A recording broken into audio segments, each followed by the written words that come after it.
राम प्रकाश दुबे, निदेशक cooperative union Uttar Pradesh. आज अक्षय तृतीया के पावन अवसर पर कहा जाता है कि अक्षय यानी जिस दिन कोई क्षय न होने वाला हो, यह सबसे पुण्य तिथि माना जाता है। आज के दिन ये जो बटुक बैठे हुए हैं, ये अपने शक्ति को अर्जित करने के लिए, अनुशासित रहकर शक्ति अर्जित करने के लिए आज ये उपनयन संस्कार हो रहा है। और तपस्या और साधना के बल पर माँ भारती की सेवा करने के लिए ये बटुक आए हुए हैं। आज से ये अपना उपनयन संस्कार करने के पश्चात मंत्रों की जागृति, मंत्रों को प्राप्त करने के अधिकारी होंगे और मंत्र के द्वारा, अपनी साधना के द्वारा ये शक्ति अर्जित करेंगे। और जैसे पूर्व काल में भगवान परशुराम और भगवान राम ने जिस प्रकार से आताताइयों को हटा करके उनको किसी भी प्रकार से समूल नष्ट करके माँ भारती को मजबूत किया था, जनता को सुशासन देने का काम किया था, वह कार्य करने के लिए आज ये जागृति आई है। यह देश के कोने कोने से युवा आए हुए हैं। ये उपनयन संस्कार के माध्यम से आज शपथ लेंगे और आगे आने वाले समय में हर अक्षय तृतीया को ये अपने और भी लोगों को लाएंगे। इसी प्रकार से उनका उपनयन संस्कार करा करके साधना में जागृत कराना, माँ भारती की सेवा करना, यही लक्ष्य लेकर के आज कार्य शुरू किया गया। अक्षय तृतीया का हिंदू धर्म में क्या महत्व है? अक्षय तृतीया का हिंदू धर्म में बहुत बड़ा महत्व है। अक्षय तृतीया के दिन ही भगवान परशुराम का भी जन्म हुआ था। अक्षय तृतीया के दिन ही यह पुण्य कार्य होता है। बहुत से ऐसे हमारे शुभ कार्य हैं। आज का शुभ लग्न माना जाता है, आज शादी विवाह भी अक्षय माना जाता है। जो भी कार्य होगा वह अक्षय होगा। अक्षय का अर्थ है जिसका क्षरण न हो। यह अक्षय तृतीया का महत्वपूर्ण अवसर है। उपनयन संस्कार जो है ब्राह्मणों में जो होता है, जी, एक एज लिमिट क्या होनी चाहिए? एज लिमिट इसमें 8-9 वर्ष की उम्र में हो जाना चाहिए। अगर नहीं होता है तो निश्चित रूप से कहीं न कहीं माता पिता का दोष है। किसी भी प्रकार से किसी भी बालक को यदि आप मजबूत और शक्तिशाली बनाना चाहते हैं तो 8 से 10 वर्ष की उम्र है। इस उम्र में यदि उनकी साधना जागृत होती है तो 14-15 वर्षों तक आते आते वे भगवान राम और परशुराम की तरह जो है शक्तिशाली होंगे, किसी भी आपदा से लड़ने के लिए सक्षम होंगे। देखिए, सनातन धर्म में अक्षय तृतीया को स्वयं शुद्ध मुहूर्त का बोलते हैं इसको, कि इस तिथि को कोई भी मुहूर्त दिखाने की आवश्यकता नहीं होती है।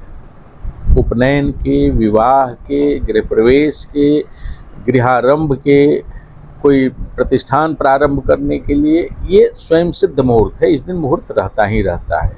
और सनातन धर्म में अक्षय तृतीया का बहुत महत्व है, बहुत पवित्र।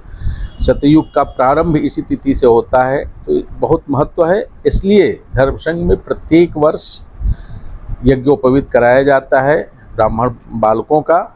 वही आयोजन चल रहा है। सामूहिक रूप से निःशुल्क ब्राह्मण बटुकों का उपनयन कराया जा रहा है और पूरे विद्वान से पूरे भारतवर्ष से इसमें लोग आए हुए हैं।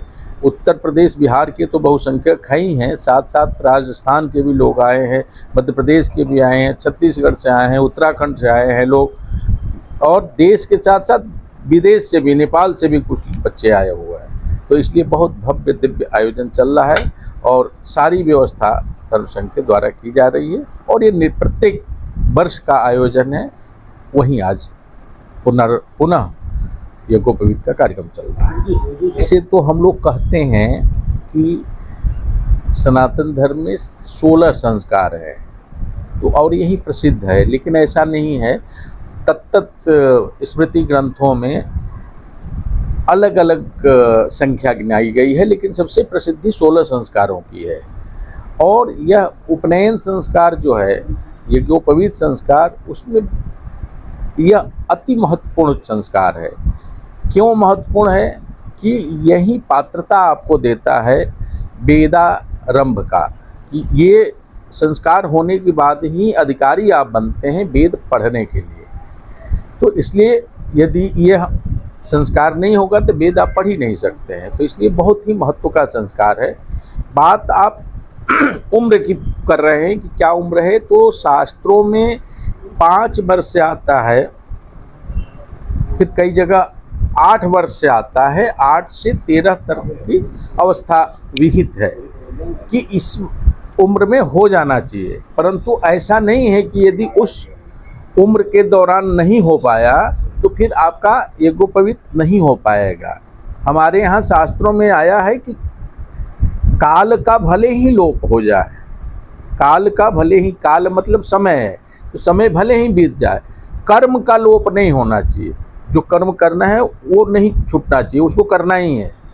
जैसे यदि लौकिक रूप से हम लोग कहें, हम लोग रोज संध्या करते हैं, तो संध्या के विषय में बताया गया उत्तमो तारकोपेता, मतलब तारा आकाश में उदय रहें तभी उत्तम माना जाता है। परंतु क्या तारे नहीं हैं, सूर्योदय हो गया या दिन चढ़ गया तो क्या संध्या नहीं करना चाहिए?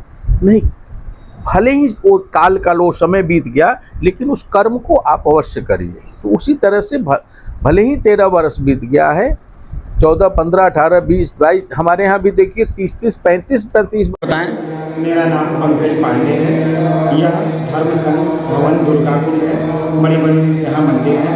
और अक्षय तृतीया के इस पावन पर्व पे 251 बटकों का आज यज्ञोपवीत का कार्यक्रम हो रहा है। इस यज्ञोपवीत के कार्यक्रम में तमाम दूर दूर से उपस्थित लोग हुए हैं और अपने बच्चों को लाकर निःशुल्क यज्ञोपवीत का कार्यक्रम हमारे यहाँ मणिबंध के जगजीतन पांडे जी की तरफ से आयोजित किया गया है। माननीय राम प्रकाश दुबे जी इसके मुख्य अतिथि हैं, जो कि वहाँ पे बैठे हुए आप देखेंगे कि अभी आरंभ करवा रहे हैं पूजा।